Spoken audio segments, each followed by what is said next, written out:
Clip number 849۔ اس clip میں سورہ انبیاء کی آیت نمبر 23 سے 25 تک کی تلاوت، ترجمہ اور تفسیر قرآن صراط الجنان آپ سماعت فرمائیں گے۔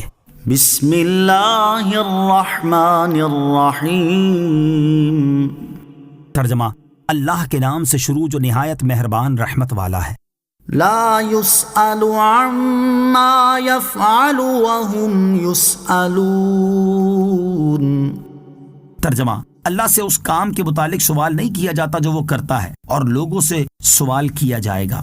لا يسأل عما يفعل، اللہ سے اس کے کام کے متعلق سوال نہیں کیا جاتا جو وہ کرتا ہے، یعنی اللہ تعالیٰ کی عظمت و شان یہ ہے کہ وہ جو کام کرتا ہے اس کے بارے میں اللہ تعالیٰ سے پوچھا نہیں جا سکتا، کیونکہ وہ حقیقی مالک ہے، جو چاہے کرے، جسے چاہے عزت دے اور جسے چاہے ذلت دے، جسے چاہے سعادت دے اور جسے چاہے بدبخت کرے، وہ سب کا حاکم ہے اور کوئی اس کا حاکم نہیں جو اس سے پوچھ سکے۔ یہاں پوچھنے سے مراد سرزنش اور حساب کا پوچھنا ہے، یعنی کسی مخلوق کی جرت نہیں کہ رب عز و جل سے عتاب کی پوچھ گچھ کرے، بلکہ رب تعالیٰ ان سے پوچھ گچھ کرے گا۔ البتہ اللہ عز و جل سے اطمینان قلب یا کشف حقیقت کے لیے سوال کر سکتے ہیں، جیسا کہ قرآن مجید فرقان حمید میں ہی حضرت ابراہیم علیہ السلام کا اطمینان قلب کے لیے مردوں کو زندہ کرنے کا سوال کرنا منقول ہے، یا فرشتوں نے رب تعالیٰ سے حضرت آدم علیہ السلام کی پیدائش کی حکمت پوچھی تھی۔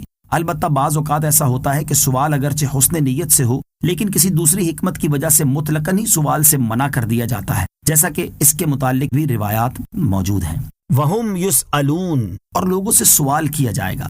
ارشاد فرمایا کہ لوگوں سے ان کے کاموں کے بارے میں سوال کیا جائے گا، اور قیامت کے دن ان سے کہا جائے گا کہ تم نے یہ کام کیوں کیا، کیونکہ سب اس کے بندے اور اس کی ملکیت ہیں، اور سب پر اس کی اطاعت و فرما برداری لازم ہے۔ اس آیت سے اللہ تعالیٰ کی وحدانیت کی ایک اور دلیل بھی معلوم ہوتی ہے کہ جب سب اللہ تعالیٰ کی ملکیت ہیں تو ان میں سے کوئی خدا کیسے ہو سکتا ہے، کیونکہ ایک ہی چیز مالک اور مملوک نہیں ہو سکتی۔ ام اتخذوا من دونه آلهة قل هاتوا برهانكم هذا ذكر من معي وذكر من قبلي بل أكثرهم لا يعلمون الحق فهم معرضون۔ ترجمہ: کیا انہوں نے اللہ کے سوا اور معبود بنا رکھے؟ تم فرماؤ تم اپنی دلیل لاؤ، یہ قرآن میرے ساتھ والوں کا ذکر ہے اور مجھ سے پہلوں کا تذکرہ ہے، بلکہ ان کے اکثر لوگ حق کو نہیں جانتے تو وہ منہ پھیرے ہوئے ہیں۔ ام اتخذوا من دونه آلہہ، کیا انہوں نے اللہ کے سوا اور معبود بنا رکھے؟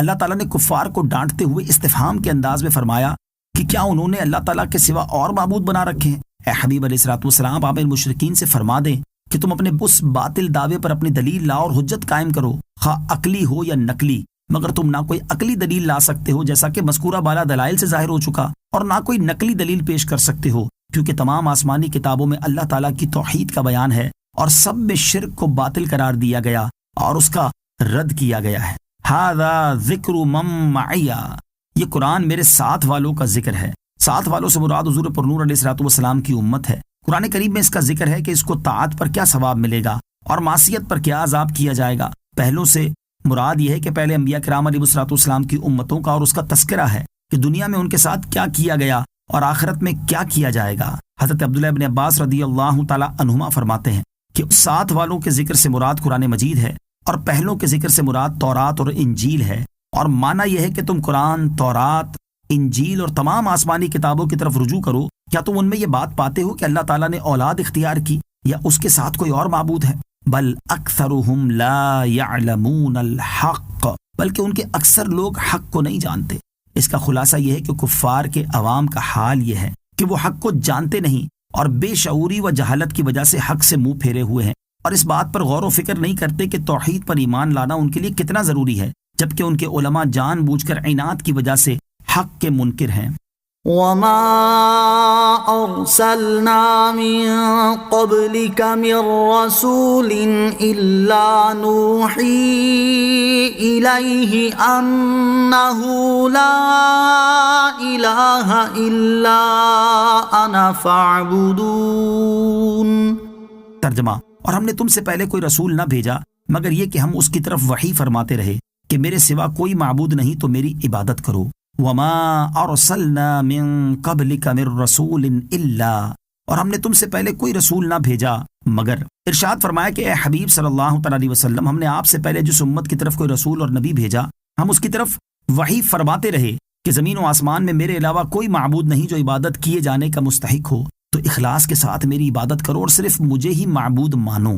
آیت وما ارسلنا من قبلک سے معلوم ہونے والے مسائل۔ اس آیت سے 3 باتیں معلوم ہوئیں۔ نمبر 1، ہر نبی علیہ الصلوۃ والسلام پر وحی آتی تھی، نبوت کے لیے وحی لازم و ضروری ہے۔ نمبر 2، تمام انبیاء اور رسول علیہ الصلوۃ والسلام کو مبعوث فرمانے کی بنیادی حکمت اللہ تعالیٰ کی وحدانیت کو ثابت کرنا اور اخلاص کے ساتھ اللہ تعالیٰ کی عبادت کرنا ہے۔ نمبر 3، تمام انبیاء اور رسول علیہ الصلوۃ والسلام عقائد میں متفق ہیں، اعمال میں فرق ہے۔ کسی نبی علیہ الصلوۃ والسلام کے دین میں شرک جائز نہیں ہوا، لہٰذا سجدہ تعظیمی شرک نہیں، کیونکہ بعض انبیاء کرام علیہ الصلوۃ والسلام کے زمانے میں یہ ہوا ہے، البتہ ہماری شریعت میں حرام